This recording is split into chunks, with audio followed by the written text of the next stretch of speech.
Dear students, welcome back to my channel that is super studies with girls.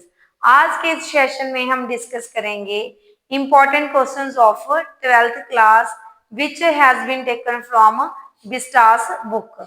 बिस्टास book के जो बहुत ही important questions हैं, जो एग्जाम में आने के बहुत ही चांस रखते हैं, और इन क्वेश्चंस को प्रीवियस ईयर क्वेश्चन पेपर में भी आस्क किया गया था। उन इंपॉर्टेंट क्वेश्चंस को हम चैप्टर वाइज डिस्कस करेंगे वन बाय वन। तो फर्स्ट जो हमारा चैप्टर है that is the third level. Third level जो चैप्टर है, इसमें मेन करेक्टर्स हैं Charlie and his wife Lucia and friend of Charlie who is Sam. तो जो सैम है, सैम एक साइकेट्रिस्ट है जो चार्ली का ट्रीटमेंट कर रहा है। तो इसमें हमने जो क्वेश्चंस इंपॉर्टेंट करने हैं वो इस तरह है। फर्स्ट क्वेश्चन है, what did Charlie realise when he saw an issue of newspaper the world. देखो, इस क्वेश्चन में आंसर आएगा कि जब चार्ली एंटर करता है थर्ड लेवल में तो वो वहां पर क्या देखता है। जो दी वर्ल्ड न्यूज़पेपर है वो उसको वहां पे देखता है कि वहां पे वो सेल हो रहा है। तो उस न्यूज़पेपर में उसने देखा कि वो प्रीवियस अपने जो लास्ट टाइम है उसमें क्या कर चुका है, पास्ट में एंटर कर चुका है। तो इस तरह उसे रियलाइज हुआ कि वो प्रेजेंट में ना होकर किस समय में चला गया है, अपने पास्ट में चला गया है। यही उसकी क्या थी, रियलाइजेशन थी।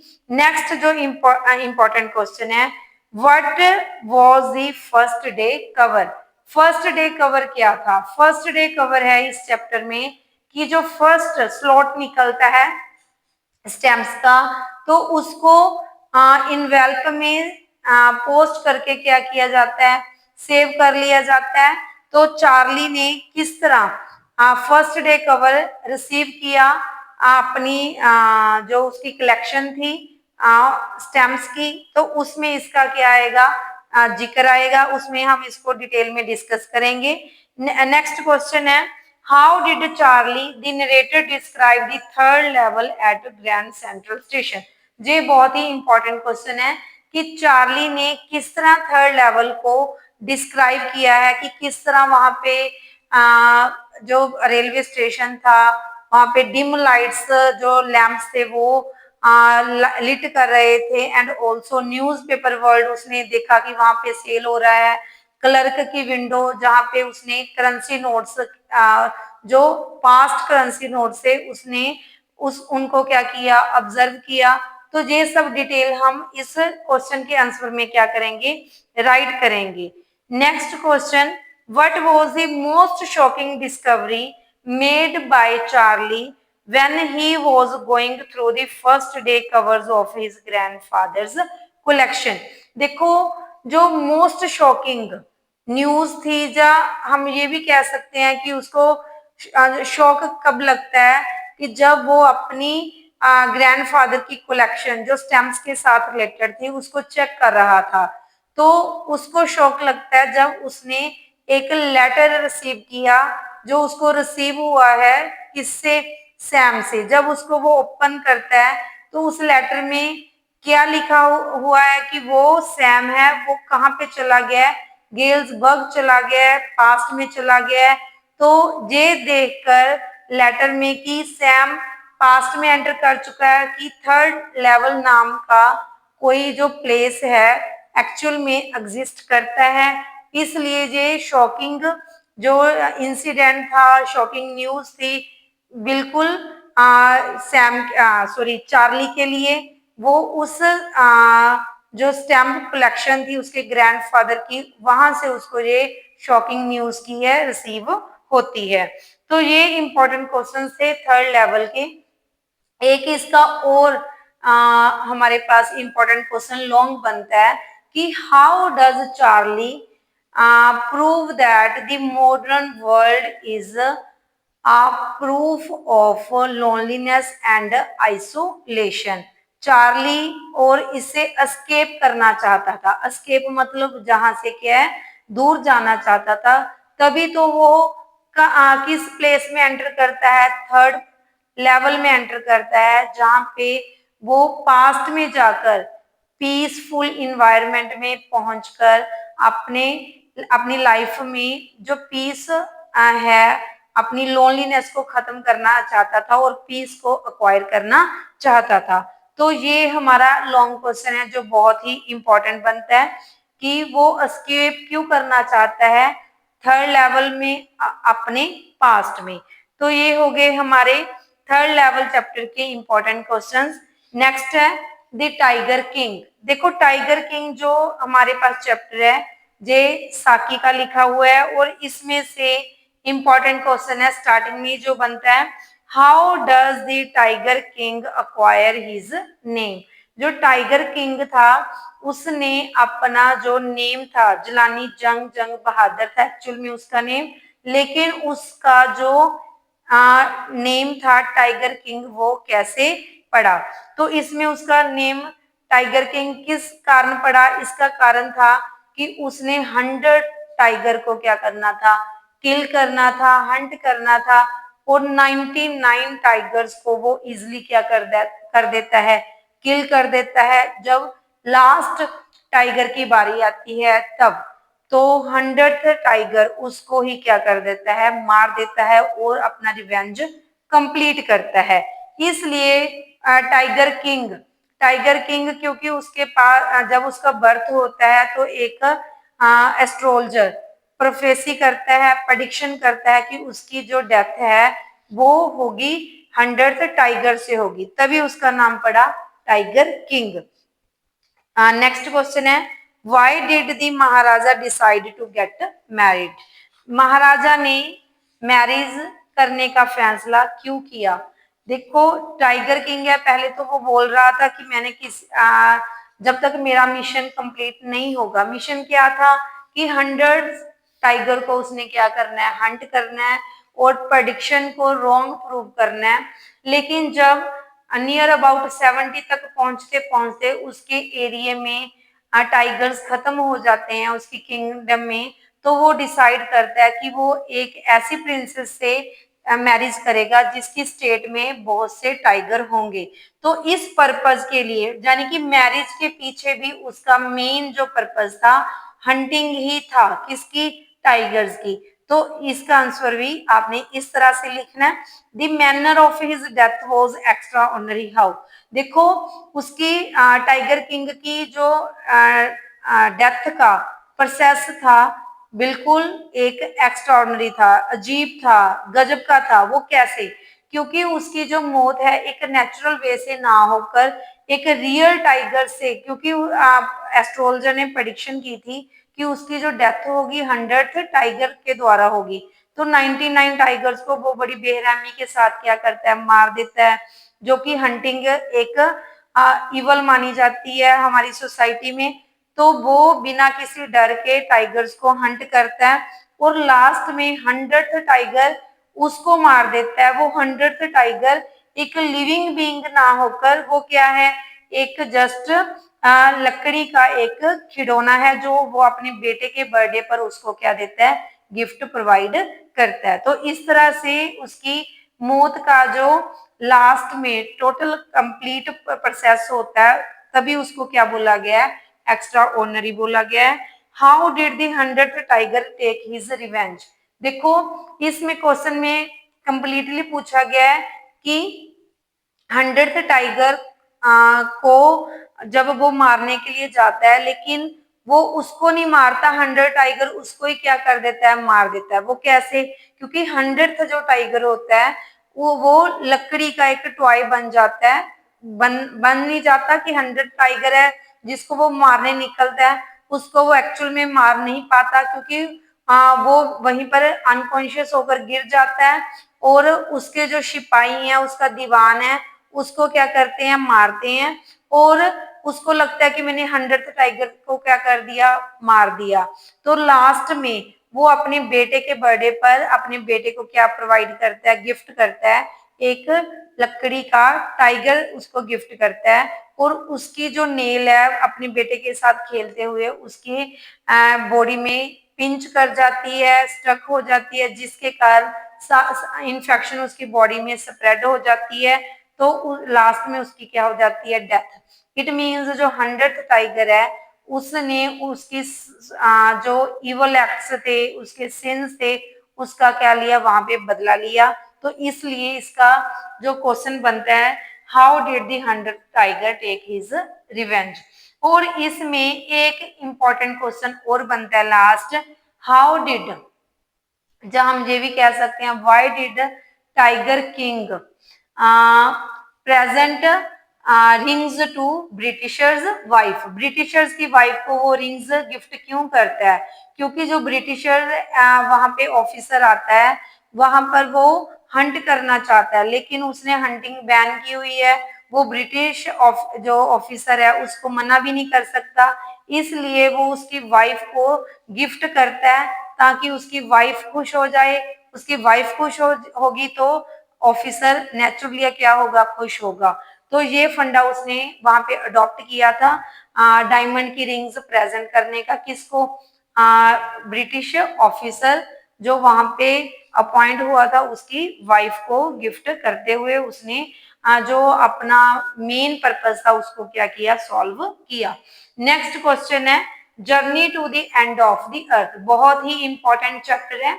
इसमें फर्स्ट क्वेश्चन है, how was the student on ice programme significant in giving an awakening call to the younger generation.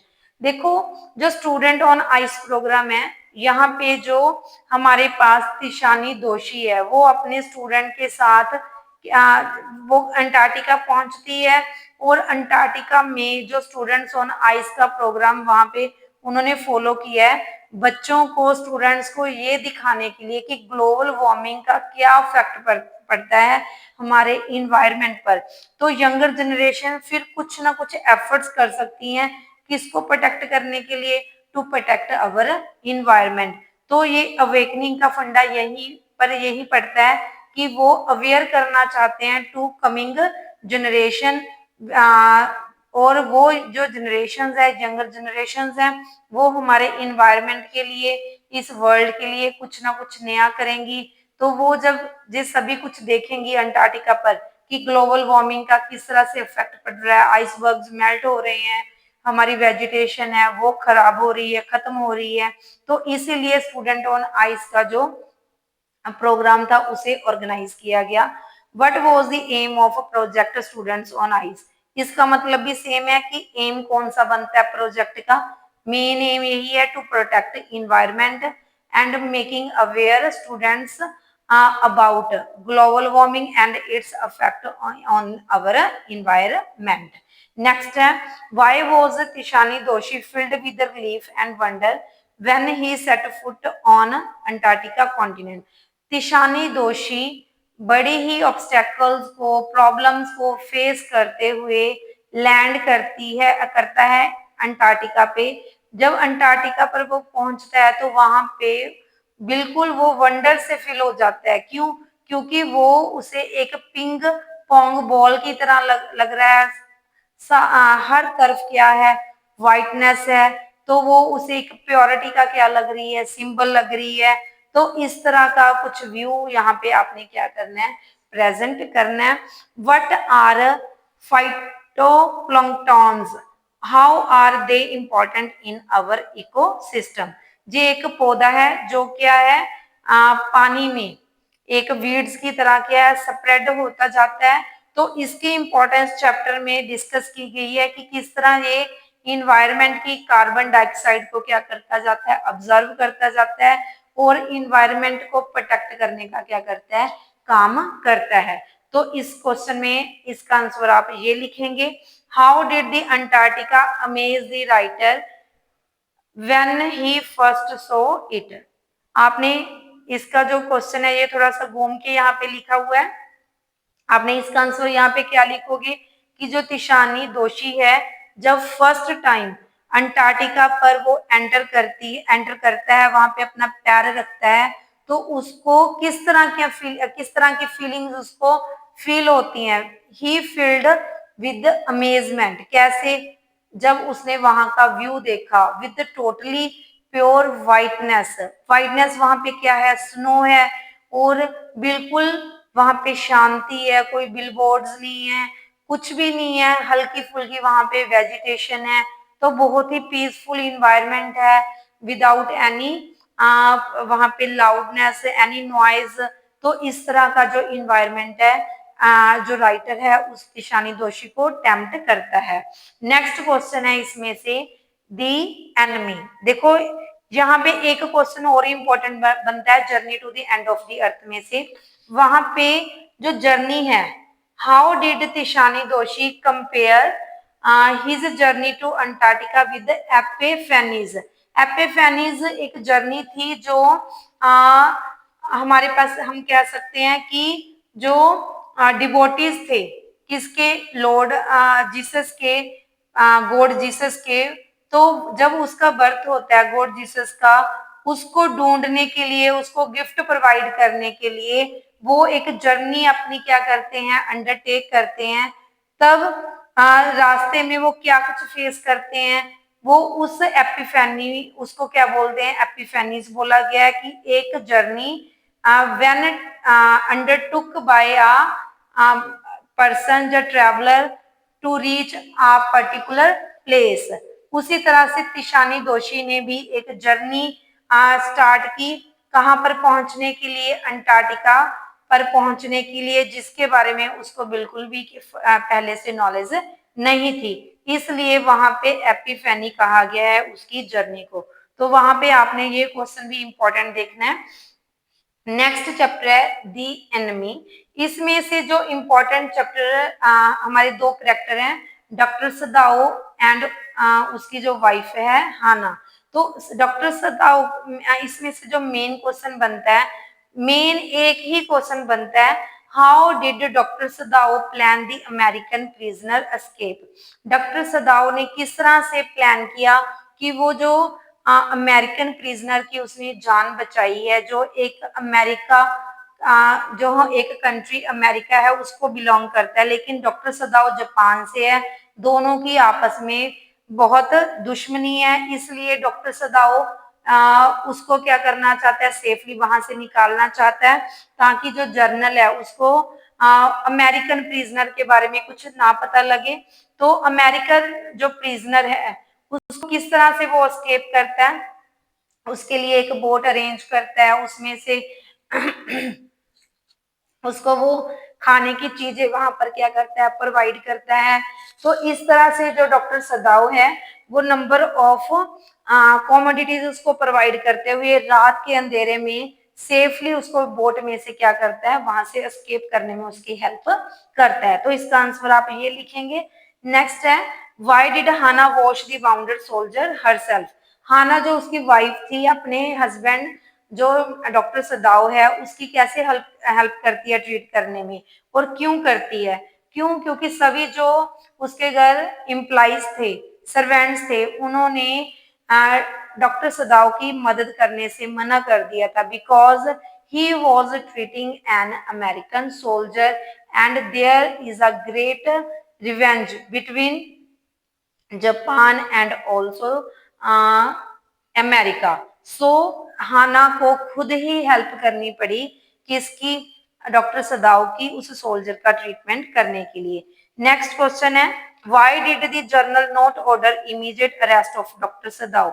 Journal ने, जब जर्नल को ये पता लगता है कि डॉक्टर सदाओ शेल्टर्ड एन अमेरिकन सोल्जर, तो उसने उसको पकड़ने का ऑर्डर क्यों नहीं दिया, अरेस्ट करने का, क्यों, क्योंकि उसका जो ट्रीटमेंट था जर्नल का, खुद किससे वो अपना ट्रीटमेंट करवा रहा था, डॉक्टर सदाओ से, क्योंकि उसको हार्ट की प्रॉब्लम थी। इसलिए डॉक्टर सदाओ को वो अरेस्ट नहीं करवा सकता था, इसलिए उसने डॉक्टर सदाओ की भी हेल्प की अमेरिकन सोल्जर को एस्केप करने के लिए। तो ये इसका सी में इस क्वेश्चन में ये आंसर राइट करोगे। नेक्स्ट क्वेश्चन है, what did Sadao's father dream for him. Sadao के फादर का क्या ड्रीम था उसके लिए।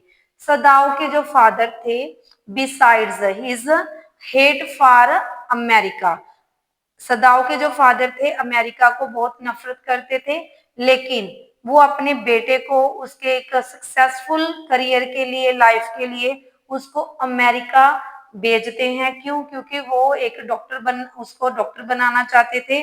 तो अमेरिका से वो स्टडी कर कर आता है और एक सक्सेसफुल अपना करियर और एक सक्सेसफुल डॉक्टर के रूप में वहां पर अपने आप को स्टेब्लिश करता है। How did Sadao realise it? तो उसने उस सपने को पूरा भी किया। वहां पर अपनी डॉक्टरी की जो स्टडी है उसको कंप्लीट करके उसने वहां पे अपनी जो सर्विसेज है अमेरिका को ना देते हुए वो अपनी सर्विसेज जापान में आकर जो वहां के लोग हैं जापानीज हैं उनको ही क्या कर रहा था, सर्व कर रहा था। इसी तरह से उसके फादर के ड्रीम को उसने क्या किया, फुलफिल किया। नेक्स्ट चैप्टर है इसका on the face of it. On the face of it में हमारे पास दो करेक्टर्स हैं।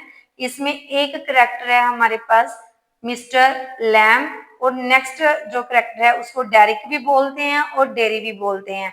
डेरिक और मिस्टर लैम दोनों ही डिसएबिलिटी को क्या कर रहे हैं, फेस कर रहे हैं। मिस्टर लैम की एक वॉर में जो लेग है वो काट दी गई क्योंकि वो वहां पे जख्मी हो गई थी, हर्ट हो गई थी और जिसके कारण वो लैम्ब है उसको क्या उसकी एक लात नहीं है और दूसरी साइड डेरी है जो कि उसका एक साइड का जो फेस है वो पूरी तरह से एसिड बर्न है जिसके कारण वो अपने आप को एक मतलब उसने आइसोलेटेड प्लेस में क्या कर रखा है, कैद कर रखा है। वो क्राउड से, लोगों से क्या करता है, भागता है, दूर भागता है। लेकिन इसके ऑपोजिट मिस्टर लैम्ब है, वो बहुत ही फ्रेंडली नेचर के हैं। उसने अपनी वीकनेस को क्या कर लिया है, एक्सेप्ट कर लिया है और लाइफ को बड़ी ही ब्यूटीफुली वो स्पेंड कर रहे हैं। लेकिन जो डेरिक है हर टाइम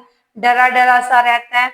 तो यहाँ पे दो करेक्टर्स को कंट्रास्ट किया गया है जो दो सेम प्रॉब्लम मीन्स डिसेबिलिटी को क्या कर रहे हैं, फेस कर रहे हैं और कैसे मिस्टर लैम्ब डेरिक को हेल्प करता है उसके इस डर को दूर करने के लिए।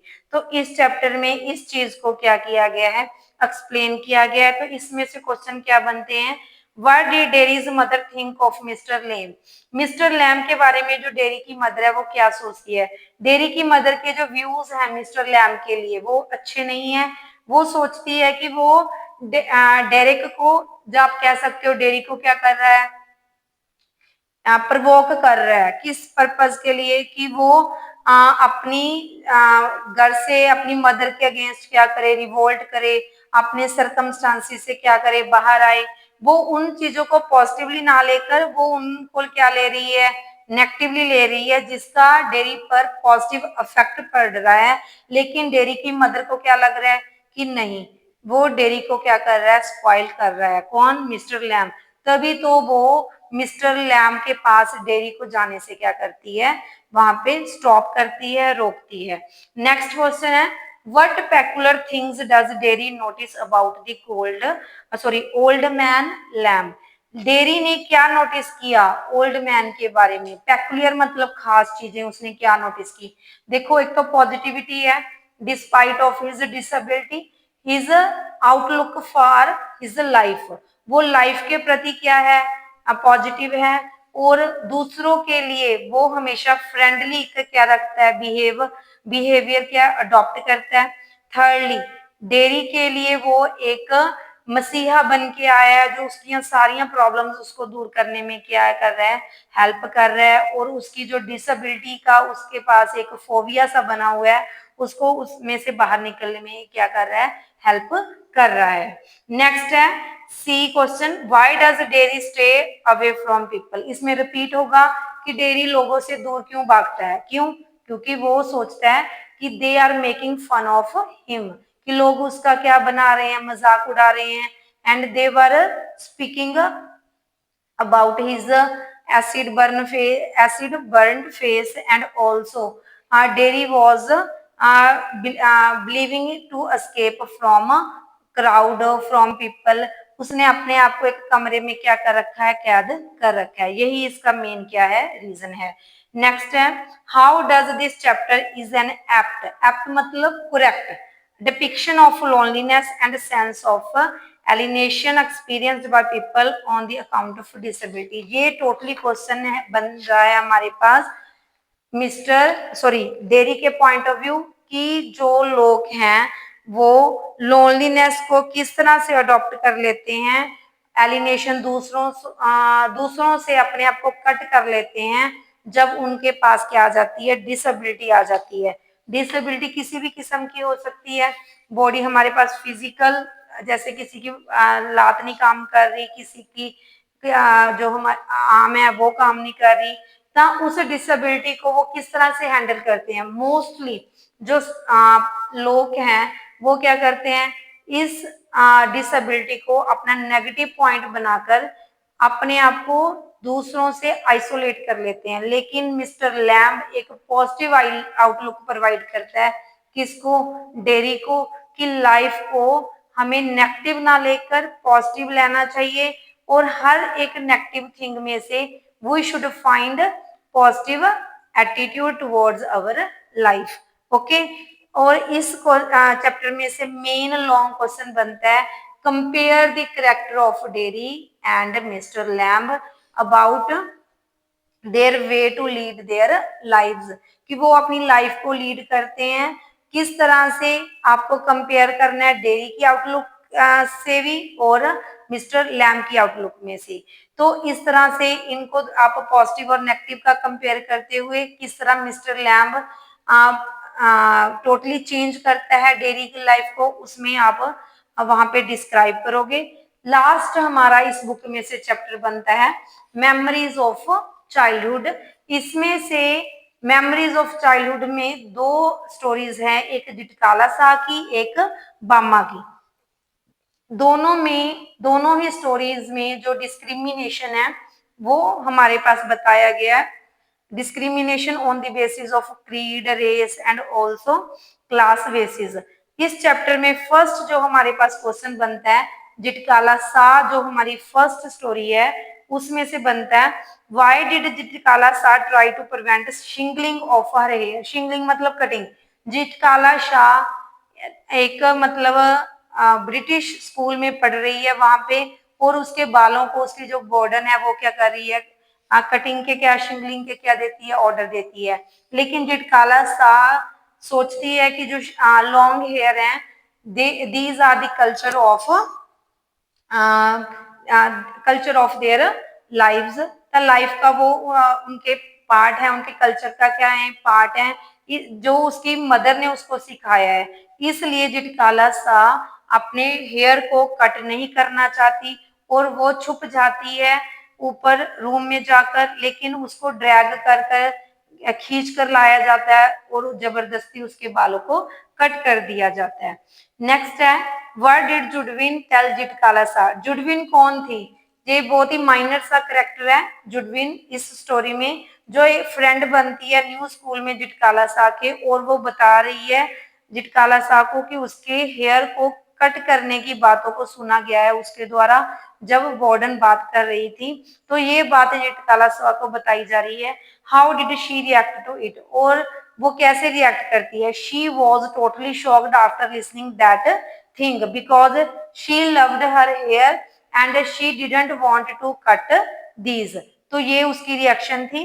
नेक्स्ट जो हमारे पास क्वेश्चन बन रहा है, success is the best revenge, how did Zitkala Sa stand as a testimony to above statement memories of childhood.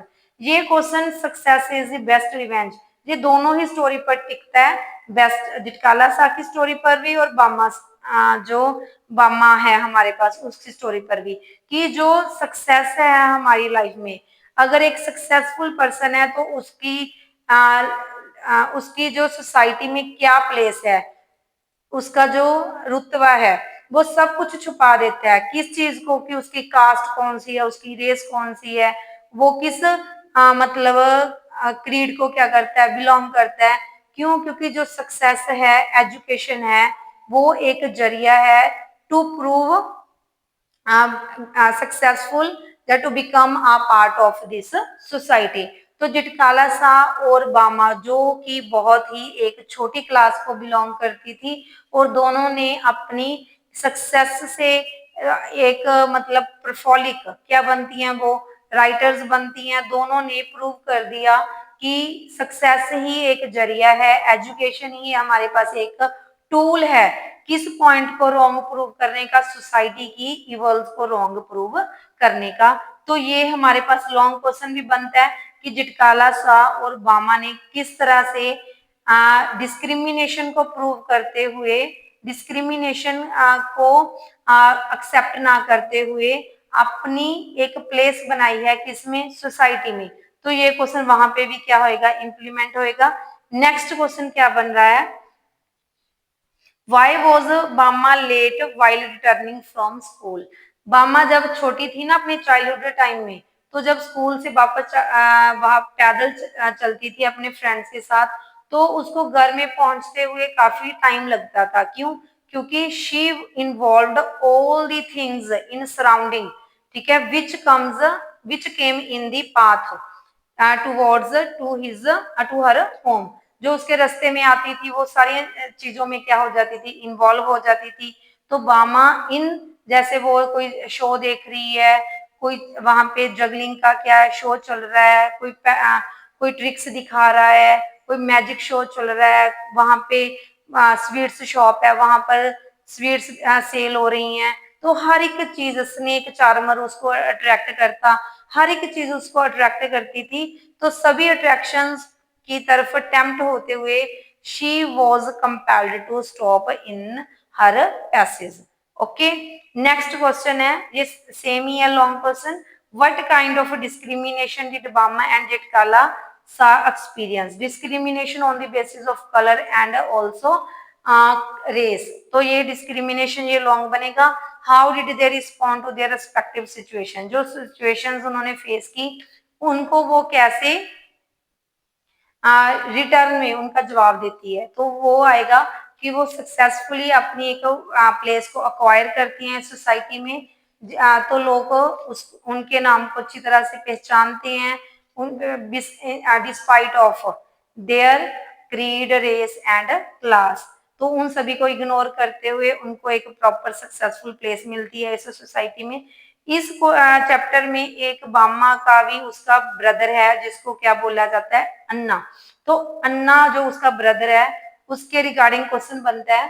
क्या क्वेश्चन बन रहा है, what advice was given by Anna to Bama, कि जो कौन सी एडवाइस थी अन्ना के द्वारा बामा को प्रोवाइड की गई। अन्ना ने जब देखा कि बामा बहुत क्या है, डिप्रेस्ड है, जब उसने एक ओल्ड पर्सन को देखा कि वो किस तरह से एक्सप्लॉइट हो रहा है उसके ऑनर के थ्रू, तब वो अन्ना जो उसका ब्रदर है बामा को इस डिस्क्रिमिनेशन के बारे में अवेयर करवाते हुए बता रहा है कि जो एजुकेशन मोड है, just there is a way to stop all these type of discrimination and we can fight this type of discrimination by getting success with education. ਤਾਂ ਇਹ ਜਿਹੜਾ ਚੈਪਟਰ ਹੈ ਸਾਰੇ ਸਟੂਡੈਂਟਸ ਦੇ ਲਈ ਵੀ ਕੀ ਹੈ, ਇੱਕ ਮੋਰਲ ਸੈੱਟ ਕਰਦਾ ਹੈ ਕਿ ਕਿਸ ਤਰ੍ਹਾਂ ਆਪਾਂ ਆਪਣੀ इवल्स ਜਿਹੜੀਆਂ सोसाइटी ਦੇ ਵਿੱਚ स्प्रैड ਹੋਈਆਂ हैं उनके साथ क्या कर सकते हैं, फाइट कर सकते हैं, उनको खत्म कर सकते हैं, किसके द्वारा, विद एजुकेशन। तो सभी स्टूडेंट्स को चाहिए कि वो हार्ड वर्क करें, लेबर करें। मुझे उम्मीद है कि जो हमारा जो ये सेशन होगा एग्जाम से एक दिन पहले का, जिसमें विस्टास के इंपॉर्टेंट क्वेश्चंस हमने डिस्कस किए हैं, तो नेक्स्ट हम सेशन में मिलेंगे फ्लेमिंगो के with the points and also जो इसका प्रोज सेक्शन है उसको डिस्कस करने के लिए इंपॉर्टेंट पॉइंट्स और उनके की पॉइंट्स। तो प्लीज मेरी वीडियो को लाइक भी करें, शेयर भी करें और मेरे चैनल को सब्सक्राइब करें कमिंग वीडियोस को देखने के लिए। Thank you.